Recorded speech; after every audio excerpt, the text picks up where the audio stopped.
போட்டியிட சொல்லுவாங்க, which means சண்டை போட சொல்லுவாங்க. சண்டையில் யார் ஜெயிக்கிறானோ அப்போ அவன் தான் ஆட்சியில் உட்கார முடியும். அப்போ இதுக்கு பேர் கோபார்சினரி அப்படின்னு பேர் ஆக்சுவலாக.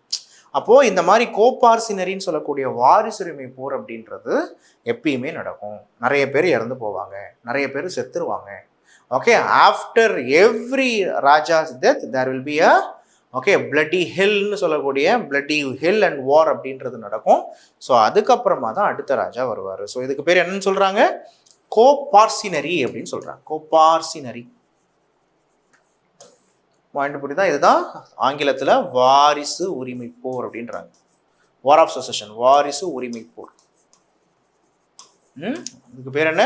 வாரிசு உரிமை போர் அப்படின்னு சொல்கிறாங்க. பாயிண்ட் புரியுதா உங்களுக்கு? ஸோ இதோட நாம ஸ்லேவ் டைனஸ்டி முடிக்கிறோம். மீதி நம்ம நெக்ஸ்ட் கிளாஸில் பார்ப்போம். Okay, bye, take care.